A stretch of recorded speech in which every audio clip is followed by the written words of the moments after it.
Some people think they would be unhappy if they got rid of their possessions. They think minimalism means you can't have nice things. They think it means you can't have accessories. They think it means you can't have nice clothes, or any at all. They may be right on that one. They think you can't decorate. They think minimalists love their coffee, which we do, especially pour over coffee. Oh, beautiful. They think being a minimalist means you have to be perfect. I wish that was the case.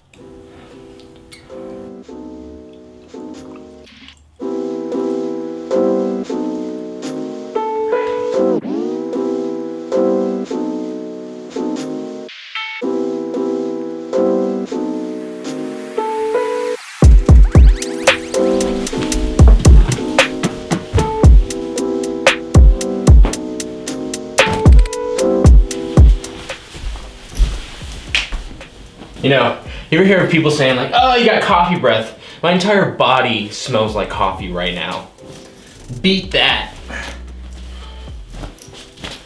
You know, I'll tell you what, quite a pleasant smell. It actually smells like coffee, smells pretty good. Is that better? So I think a lot of people get minimalism wrong. It's not what it is perceived. Like I told someone the other day, I was like, yeah, you know, I'm a minimalist, you know, like I don't have a lot of stuff. And they were like, what are you talking about? Like, first of all, why would you want to do that? Second of all, what does that even mean? All of these questions arrived. And I was like, I don't know, you know? I just don't really, you know, I don't know. And of course you have like the extreme cases of minimalism, people who live in tiny houses and, you know, live off of $500 a month. And that's not at all what I am. I just make sure everything in my life adds value. Meaning that everything that I've put into my life, including the clothes that I wear, adds some sort of value to me. And if it doesn't add a lot of value, it still doesn't take away from my life. I'm gonna give you guys 5 reasons on why I think you should become a minimalist. Disclaimer, I don't know you, so it may not be the best thing for you. Like some people I would never tell them to be a minimalist. I'd be like, stay away from that. You know, you love your clothes, whoa, you know? But it's always something worth trying. I highly suggest, you know, the minimalist challenge, if that's a thing, you know, try to be minimalistic for a month. The idea of minimalism is not to have like the least amount of things possible. It may be that for you, it's not that way for me though. What minimalism for me, that's a tongue twister. What minimalism is for me is having everything that I need and nothing that I don't need. Doesn't that sound great? At least, and if I don't, then I go get it, you know? It's as simple as that. I just know what I need. I know what I don't need is more so than anything else. I have what I need and I don't have what I don't need. What the hell? I'm even confusing myself talking about minimalism.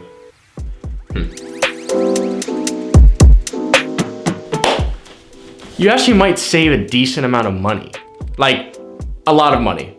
Think about majority of the things that you spend money on. They're probably excess amounts of things. Maybe that's the case. I know before I became a minimalist, I used to spend money on clothes, books. I still buy books. Lots of food. I still spend a lot of money on food. Maybe being a minimalist doesn't have it. No, I'm just kidding. Starbucks. I used to spend a lot of money on my car, like getting car parts. Drinking, like alcohol is expensive. Yeah, I'm not saying I did, but you know, that's something that you could. So I've never sipped alcohol before in my life. Disclaimer. But seriously, you know, like you can save a decent amount of money being a minimalist and be happy with the things that you already have. It's time for the purge minimalist style. Purge out your closet, purge out things. You know, if you have like a dirty garage or just a dirty room, you know, people have like those junk rooms where they just pile all their shit in one room or one area and it's like shit they don't need. Yeah, that's like the opposite of minimalism.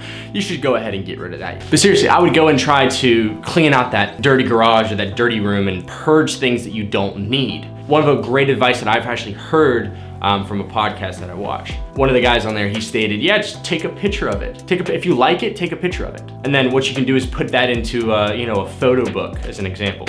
So let's say, as an example, that doesn't sound like a good globe. I should throw this thing away now that I think about it. Ugh. But let's say I really like this globe. and I knew I needed to throw it away, which I might have to because that's a little...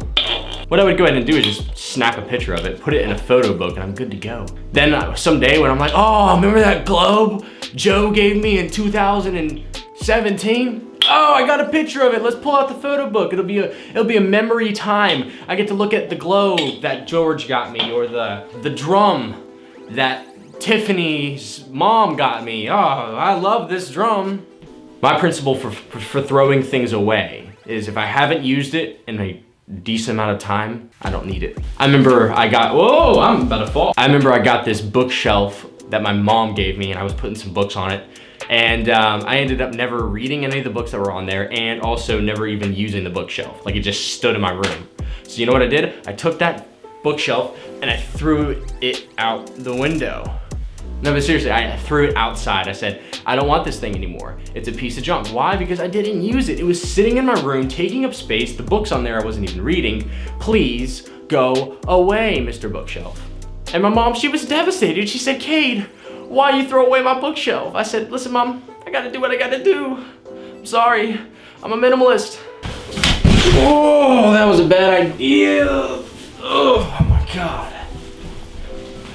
And purging all of these items from your house is gonna make your life feel so much cleaner. It'll feel so much just better. You won't have all of these things cluttering your life around. So that's actually one of my favorite things about being a minimalist is usually everything's pretty clean because I don't have anything to make it dirty. And if it is, it's really easy to clean up. It's kind of like living in a small apartment. Yeah, it's small, but at the same time, it's like super quick to like clean it up, you know? You know what I'm saying?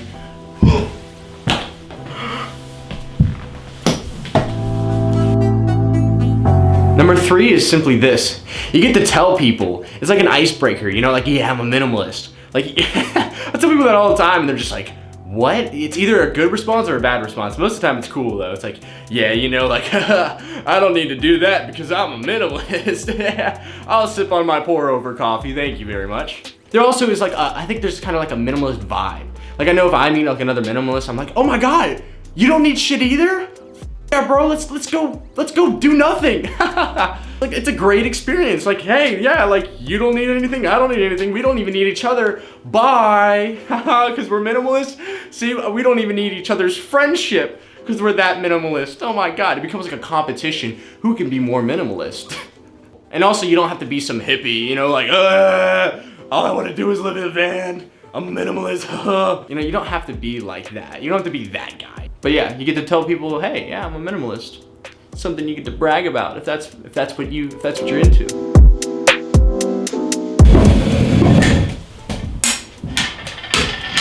But yeah, this guy right here, oh yeah, look at him. He's having a good time. He's a minimalist. Now this is more of like an emotion you may experience. I know I experienced it. I'm happier. Like I genuinely am happier. Like with my life kind of changing the way that it has and kind of getting rid of things that are in my life that were making me unhappy and only having things in my life that do make me happy, I'm like genuinely happier. And that's like a good thing. Like, don't we all want to experience that? And that's why like I promote minimalism so much, because it's like, ever since I decided that I would kind of follow a path like a minimalist would, I've been so much happier. Like, yeah, I mean, what more to say than that, you know? I mean, that should be a selling, that's a selling point for me. If someone would have told me, hey, yeah, just get rid of stuff you don't need and you'll be happier, I'd have been like, no way. Now the 5th reason, and this is a cool reason, is actually you kind of get to experience like a non-minimalist life when you start off. Like initially when I was like, yeah, I'm gonna be a minimalist, I threw away or I gave away a majority of my clothing items and I went out and just bought things that I love. Like I can honestly tell you, like I really love this shirt. Like I really do, you know, I actually love it, you know, and I remember when I got it, I was super excited about it. You know, there was a lot of thought process that went into buying it. And I think that's the coolest part about being a minimalist, is that you have everything you love. The accessories that I have, my, you know, watch, my ring, you know, all that stuff I love wearing, you know, my cameras. I mean, this camera right here, I love this camera. You know, it's great, you know, and I'm super excited. You know, everything I feel like I have in my life, I have and I love it. There isn't anything I'm just like, yeah, I mean, there are some things naturally, but not that many. And I think that was the coolest part about minimalism for me, is that like, I was happy with the things that I had. Although there is one thing that every minimalist needs to have. That's a pour over coffee maker. Just saying. Run the clip. Thanks for watching. Consider subscribing.